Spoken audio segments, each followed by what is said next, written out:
Welcome to On Top of PR with Jason Mudd. This solocast episode is brought to you by media monitoring company Burrells. Learn more at burrells.com/on top of PR. And now, here's Jason Mudd. Hello and welcome to On Top of PR. I'm your host, Jason Mudd from Axia Public Relations, and today we're doing a solo cast. A solo cast is a little bit different. Instead of having a guest on the show sharing their smarts, I'm taking a minute to share some topics, tips, or trends with you, our audience, about public relations. And today I'm here to talk about 4 things you should ask before hiring a PR agency. And I want to walk you through those 4 and see if this might help you in your search for hiring a PR agency to make sure that you're getting the best agency for your dollar and the best agency for you and your organization. And so the 4 items I'm going to talk to you about is, do I like them? So you want to start figuring out, do I like these people? Are these people I want to be working with? Are these people that I'm going to enjoy working with? Because you don't want to hire somebody that you just can't stand or you don't like or you don't enjoy working with. And I think that's really important. Life is too short to work with people and companies and organizations that you're not excited about doing business with and that doesn't get you personally motivated and inspired by. So I think that's the first thing you should ask yourself is, do I like them? The second thing you should really be asking yourself is, do I trust them? Because public relations is so important, you want to make sure that you trust them. The third thing you should ask yourself is, can they do it? Have they done it for others?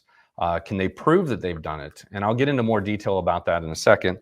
And the last thing you want to ask yourself is, can they do it for us? So do I like them? Do I trust them? Have they done it for others? And can they do it for us? So let's do a quick deeper dive into each of these questions. So the first one is, do I like them? And so that's a very reasonable question. I kind of went into some details on that before, but who wants to work with people that you don't like? I personally don't. And so that's one of the tests that we do when we're talking to a potential client is we're really vetting them just as they're vetting us. And we're trying to make sure we like these people and that they're individuals and collectively a group of people that we want to be doing business with and that we're going to be proud to be working with. And it's a name or a company that we stand behind. We believe in their products, their services, their culture, their reputation, their leadership, and just what they're doing to make the world a better place and the impact they're having on communities and economy and the world in general.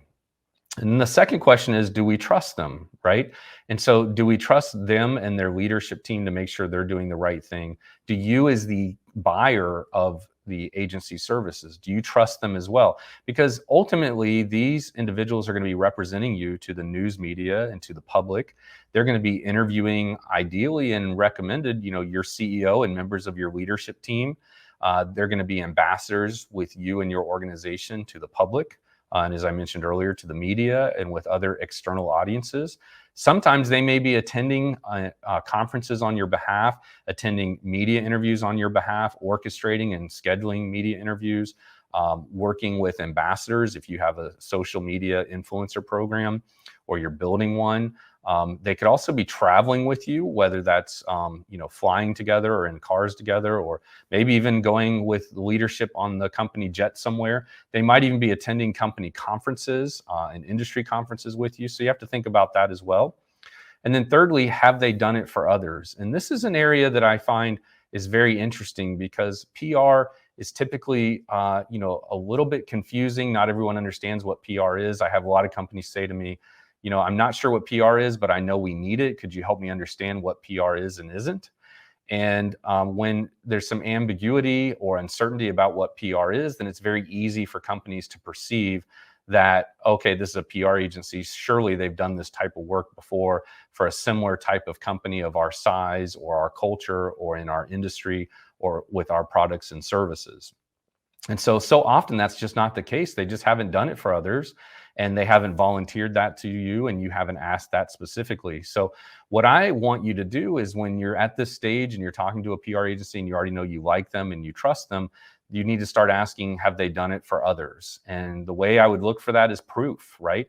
You want to trust but verify. And so the way to get proof is to have them show you case studies, show them show you work samples, whether that's deliverables and writing samples that they've done, have them show you case studies that outline both the quality of the work and the quantity of the outcomes and results that their client experienced and they were able to acquire or earn on behalf of that client. And look carefully at those results. Are those the same type of results that you're looking for? Is the baseline of where they started with that company where your company is today? Or is the results kind of, low-lying fruit and not as sophisticated as the type of results that you're looking for? Or the writing samples and the work product and the portfolio pieces from that case study not of the same quality that you're looking for? So maybe you are an insurance company or an insurtech company, and the agency you're talking to has worked with other insurance or insurtech companies, but when you look at their portfolio of what they did for them, it was more local type PR, and you're looking for more national or even global PR. And so therefore you have to wonder, is this company in a position to grow with us or grow into us? Or are we better off finding a company that already has that type of experience and can demonstrate it in their portfolio and case study? An example, in addition, you want to make sure they're talking about this type of work on their website, whether it's their blog or their portfolio, but in some way you're able to search their site either using Google and searching their domain only, or you're able to scroll through the navigation on their website and find where they're talking about this type of work, whether it's through their blog or their case study, or it's listed on their services page, for example. I've seen a lot of companies tell me, well, we're thinking about hiring such and such, agency to do our work. And I go, oh, I really thought they were an ad agency. Are you sure they also do PR? And they're like, oh yeah, they said they do. And I said, well, if you go to their website, I don't see where they offer or talk about PR. And if they do they have case studies? Do they have work samples? Do they have real life, blog topics and podcasts and ebooks and other content and resources and webinars that are about PR, or are they all about other topics? And so I think you need to be very weary of that. If you're not finding them talking about it actively, then they're probably not practicing it actively, would be one of my first thoughts or instincts. So if they're not talking about it on the website, they don't have proof of deliverables and work samples and or case studies to show you, then I'd start growing a little bit concerned there. Then I would also want to check references, and I just want to verify that they're active in this practice area that they claim to be. And the last question you need to ask yourself is, can they do it for us? And every company is unique, but certainly there are similarities between companies where if you don't see them demonstrating similar work for you, or maybe literally their hands are going to be tied in some ways that'll make it more difficult or more challenging for them to deliver the type of value or outcomes you're looking for, now would be a good time to start raising those objectives. So we've worked with a global company before whose CEO refused to do news interviews. And that kind of hand tied us a little bit, kind of put our hands behind our back a little bit and challenged us to do our best work. But we were able to work around it and accommodate that preference and, still rise above and be very successful with them. We would have been more successful had their CEO been more open to doing news interviews, but he just personally didn't want to be in the spotlight and wanted others on his leadership team to take that role. And that worked out great ultimately, but there were definitely some times in some situations where that hurt us. There might be other situations where your CEO says, I'm only going to do interviews with the top news outlets in the country. The rest of them, someone else will have to do. And sometimes, candidly, that CEO or that company isn't newsworthy enough or impactful enough or prominent enough to be in those top news outlets. So every company would love to be in the Wall Street Journal, but if you look at the Wall Street Journal, most of the news they cover are about billion-dollar brands and billion-dollar M&A activity. And often about public companies and not as much about private companies. Now, there are exceptions. We've had many of our medium-sized clients featured in the Wall Street Journal or quoted in the Wall Street Journal. And sometimes those are billion-dollar brands and sometimes they're not. It really just depends on the topic and if you've got a good pitch for them or not. But PR is not always just about earned media coverage and news coverage. It's also about great content development and social media engagement. And so look at their work samples to make sure that they've been able to prove to you and the rest of the people on your search committee or on to your leadership team that they have demonstrated proof that they can do the work. I think those 4 questions that you can ask yourself will get you a lot further into finding the best agency partnership and aligning with them. A couple of bonus tips I'll share is you also want to make sure you're not going to be their biggest client, and you want to make sure you're not going to be their smallest client. And so, some of the ways to do that is to kind of ask them about, well, what does your typical client spend with you? How many clients are you working with in our industry or of our size, or have you worked with in your history in our industry and of our size? Both size and revenue, size of employees, size and geographic marketplaces. We've had one client that had 350 branch offices across North America. And we've had others that have had just, 5, locations across America. But either one, those were unique needs and unique circumstances.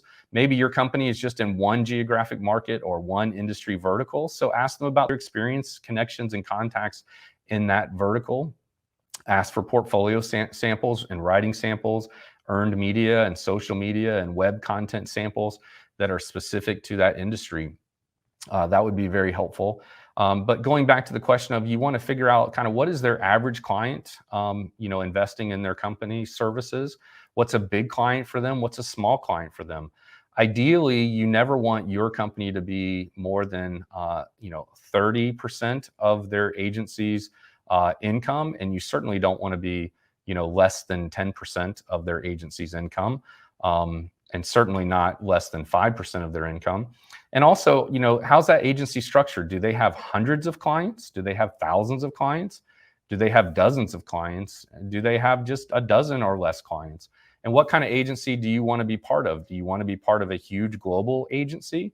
Or do you want to be part of a smaller, more boutique agency where you're one of 5 or 10 or 12 clients, or one of 20 clients? What size feels about right to you? What's too big? What's too little? And what is just right? Once I worked or consulted with a statewide law firm, and one of their clients, or their PR agency that they were working with was a global PR firm. And they felt like they were, neglected as a client. And I said to them, well, no wonder you feel neglected. You're a statewide organization. They're a global organization. So you're always going to be a small client to them.